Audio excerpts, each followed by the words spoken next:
really thankful there. But you must be extremely excited, right? Because you made your first EP in that crazy year of 2020. That we're kind of getting out of that period, but it's like wanting to pull us back again. But have you?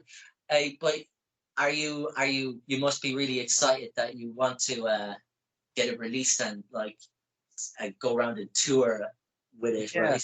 I mean, you say tour. That's a tricky one at the moment because obviously, I mean, most of the bands that I know of that had stuff booked for January through to like March at the moment are all cancelling left, right, and centre. So I think, you know, we've got a few things in the pipeline, but I think it's yet to be seen how much of a tour we can put together. But they'll, you know, it might just be we'll put some shows in a bit later. But I think it's all promoters are a little bit trepidatious at the moment as to when is safe to book a show that isn't about to be cancelled, kind of thing.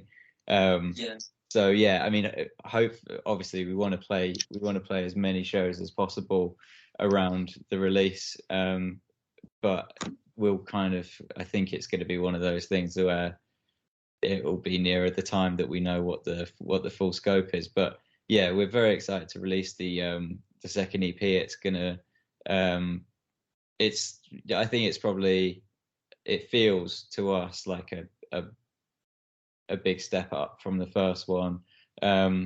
We worked with Theo Burney again producing it, and if I was listening back to the first EP compared to this one the other day actually, and yeah, just the recordings feel much more us, I think. I mean, not that the last EP wasn't, but it just feels like we've settled into a sound that really works with the songs. So yeah, it's like it's songs that we're all really proud of. I think that the messages in these songs are like much more solid, and yeah, just all the lyrics I can really stand by in these 4 tracks, more so than in the last EP. And we've got a bunch of new songs, obviously, with it being so long since releases.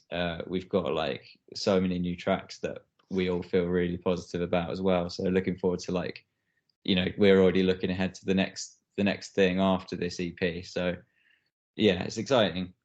Yeah, you know, it's like, you know, if you're gonna be held back by no tours, it's great to have like exciting little things ready to go, like, you know. But you were just saying about you feel that you've molded in on your sound, or you've honed in on one. You really do get that feel when you do listen to the tracks that you have released for the upcoming EP, that you can really tell from the visuals as well how comfortable and everything is together. It's some of the visuals are so great, but my favorite visual that you do have is for best #1 bestseller. It's great, and the background to the track as well is cool, about these quick fixes to like bigger problems, but we do them anyways. And it's you had to do feng shui yoga in the video and drink smoothies. Yeah, that must have been fun making that visual, right? It was good. It was very kind of like, not slapdash, but it was kind of like, you know, let's put something together that is like a short visual that will loop. Like, obviously a lot of the time you get the artwork for the track and then you kind of animate it slightly and it just goes on a loop.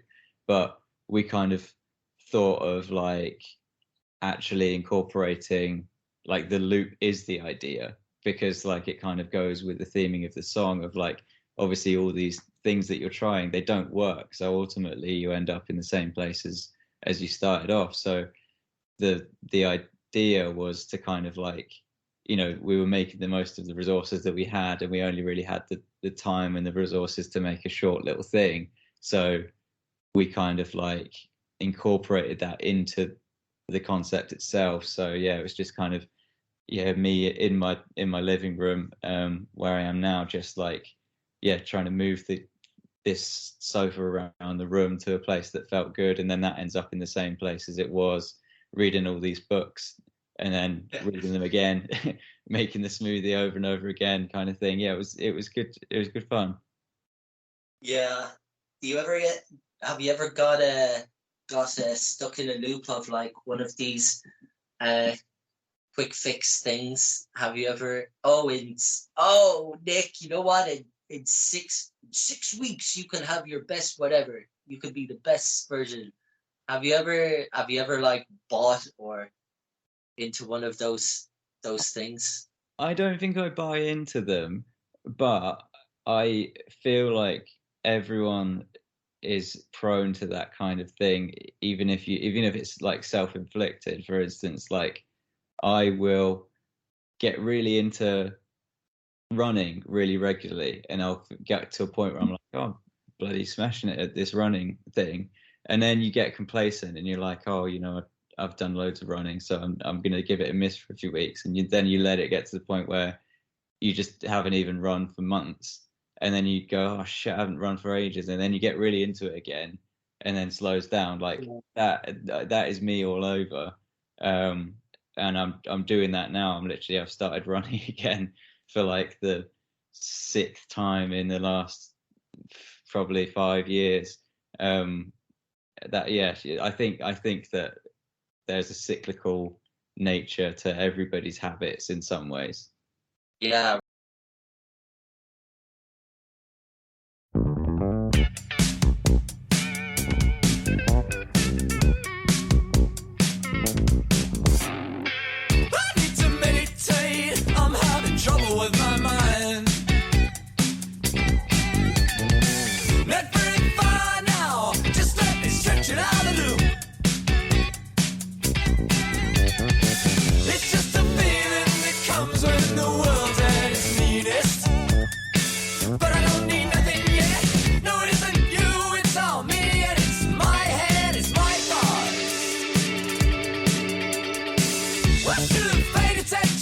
I should have told the line.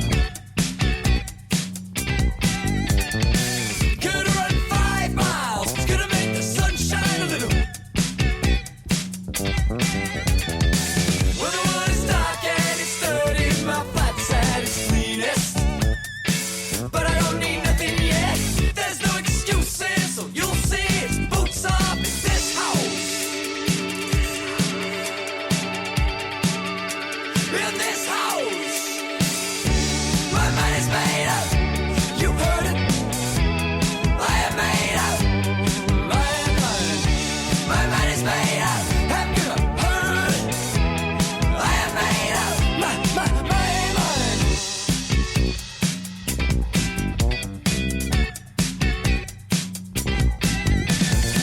They told me everything would come my way if I just thought about it. I've got it. But I've been thinking and thinking, and oh wow, look at me now. You like the good news, the bad. Well, the bad news is that there is no good news. The bad news is that there is no good news. Bad news is there is no good news. Well, I got no furniture, nights out, and who turned the lights out on me?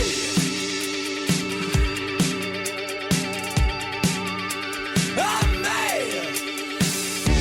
My mind is made up. You heard it. I am made up. My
just finished a song that we're really happy with. Like, yeah, we've just in the last like week or so finished the demo and got all of our parts like nailed and recorded and stuff. That is about all of these non-stop Tory scandals that are in, you know, all of these lockdown parties and stuff. It's, you know, it's not specific. I don't want it to age that badly where it'll come out in like 6 months time and everyone's like, why is it called Tory Christmas Party? It's more vague than that, but it's just this feeling of the fact that somebody can publicly make like the most obvious and terrible decisions over and over again, but continue to evade any responsibility for it. It's that feeling of like, if you're at a certain level, you can behave like an absolute, well, you can behave like a criminal and not go to jail. But if I did the same thing, I'd be fined or sent to jail. It's that kind of thing, which is just, I think that's frustrating everybody. It's just a nightmare to watch play out and just go, somebody just forcibly eject him, please.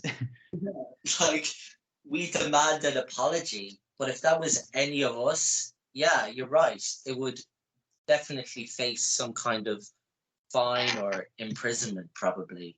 Yeah, but it's just that's just a way of politics, isn't it? Really, you know, they tell you one thing, but then they do another. Like, I don't know about in the UK, but in Ireland, their salaries are so big that it's just easy money, and they take their holidays, and it doesn't matter, pandemic, whatever. Yeah, we'll just take everything.